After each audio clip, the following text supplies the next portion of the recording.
একটা জায়গা যেখানে স্টুডেন্টসরা সবচাইতে বেশি স্ট্রাগল করে ওদের ইংলিশ লার্নিং জার্নিতে is to do with motivation. দেখা যায় আমার স্টুডেন্টসরা যখন রেজাল্ট খারাপ করে কোনো একটা টেস্টের জন্য বা কোনো একটা মক পরীক্ষায়, ওরা আমাকে বলে যে স্যার আমাদের প্লিজ মোটিভেশন দেন। But the problem with motivation is এটা সবসময় থাকে না। আমি যখন ওদেরকে মোটিভেশন দেওয়ার জন্য কোনো কথা বলি, ওরা দেখা যায় কিছুদিনের জন্য হয়তোবা একটু ভালো পড়াশোনার ফর্মে আসে, কিন্তু তারপরে ওরা আবার আগের জায়গায় চলে যায় যেখানে ওদের পড়াশোনা করার কোনো ইচ্ছা থাকে না। So what is one way in which you can stay motivated? আজকের এই ভিডিওতে আপনাদেরকে আমি 3টি ওয়ে দিব যেভাবে আপনারা আপনাদের ইংলিশ লার্নিং জার্নি থ্রু আউটে মোটিভেটেড থাকতে পারবেন। হ্যালো গাইজ, আমি আনান, কানেক্টেড একাডেমি IELTS এবং English foundation instructor, and let's get started. Okay, so the first thing that you should do to stay motivated is goal setting. যে তোমার গোলটা তুমি সেট করে ফেলো যে তুমি কেন ইংলিশ পড়ছো। এখন এক একজনের এক একটা উদ্দেশ্য থাকে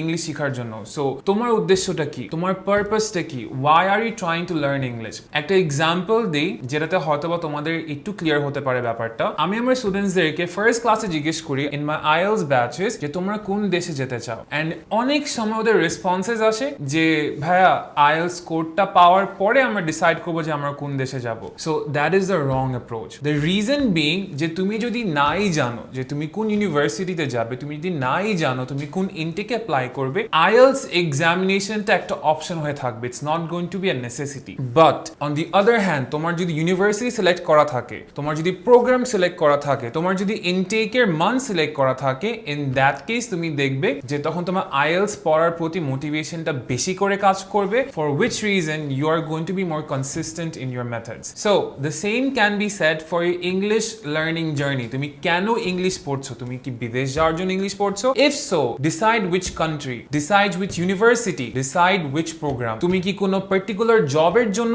এই জিনিসটা শেখার চেষ্টা করছো? Then decide which company, decide which kind of job, decide on a few company names. তুমি কি তোমার ফ্রেন্ডদের সাথে পপ কালচার নিয়ে কথা বলার জন্য ইংলিশ শিখতে চাচ্ছ, যে maybe they are talking about a book in English, you don't know anything about that book, so you want to learn more about that book. That could also be a reason যে তুমি কনভারসেশনসে part নেওয়ার জন্য তুমি English শেখার চেষ্টা করছো। So the first thing that you should do is to set your goal, and যদি তুমি তোমার গোলটা সেট করে ফেলো, that is going to motivate you to learn English more. Okay, so let's talk about the second point. Second পয়েন্টটা হচ্ছে to keep constant reminders around you about your goals. So আমার একটা স্টুডেন্ট ছিল যার ফোনের wallpaper ছিল হচ্ছে IELTS এর রিডিং এবং লিসেনিং এর ব্যান্ড স্কোর গুলা। কারণ হচ্ছে সে যখনই এক্সাম দিত সে ইমিডিয়েটলি চেক করে ফেলতে পারতো তার রেজাল্ট কি হয়েছে। অ্যাট দ্য সেম টাইম ওটার দিকে সে 24/7 নন স্টপ দেখার কারণে তার মাথায় সেট হয়েছিল যে আমার রিডিং এ 6.5 পাওয়ার জন্য এতগুলো কারেক্ট অ্যান্সার করা লাগবে। ইট ওয়াজ আ কনস্ট্যান্ট রিমাইন্ডার। আমি তোমাদের বলবো না যে ব্যান্ড স্কোর স্পেসিফিক্যালি তোমার ওয়ালপেপার দাও, বাট থিঙ্ক তুমি যদি বিদেশ যেতে চাও, যে ইউনিভার্সিটি তুমি পড়াশোনা করতে চাও, ওই ইউনিভার্সিটির একটা ছবি বা ইউনিভার্সিটির একটা লোগো তুমি যদি প্রিন্ট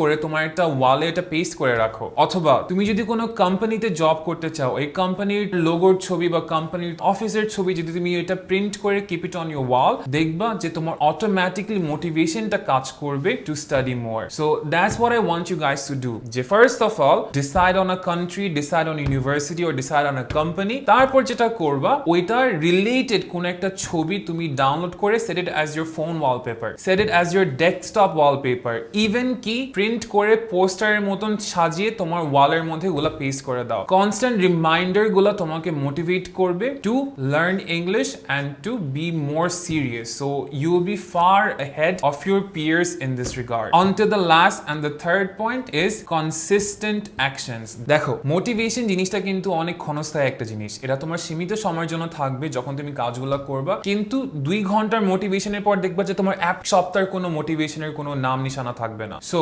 মোটিভেশন আমি বলবো in my opinion it's overrated. What motivates people is consistent actions. এখন consistent actions দিয়ে আমি কি বোঝানোর চেষ্টা করছি? সো ধরো তুমি একটা রেগুলার টাস্ক সেট করে রাখলাম যে today I am going to learn 5 words, tomorrow আমি এই বইয়ের একটা পেজ শেষ করব। সো এই কাজগুলো কিন্তু খুব বড় কাজ না, কিন্তু তুমি যদি রেগুলার বেসিসে এই কাজগুলো করো, it's going to motivate you. কেন? আমরা অনেক সময় চিন্তা করি যে মোটিভেশন অ্যাকশন কজ করে, অ্যাকচুয়ালি উল্টা, অ্যাকশনের কারণে মোটিভেশন হয়। সো যখন তুমি 5টা ওয়ার্ড মুখস্থ করে ফেলবা, দেখবা যে তোমার অ্যাকচুয়ালি মোটিভেশন কাজ করছে, বিকজ আমি কাজটা শেষ করতে পেরেছি, যার ফলে you are more likely to put in more effort in the rest of your work. So consistent actions is key. So কি আমরা কভার করলাম, যে to stay motivated you need 3 things. প্রথম জিনিসটা হচ্ছে টু সেট ইউর গোলস, দ্বিতীয় জিনিস হচ্ছে to keep constant reminders of your goals around you, and the third thing is consistent actions. Hope this video help. আমি again আমার introduction দিচ্ছি আরেকবার। আমি আনান, কানেক্টেড একাডেমি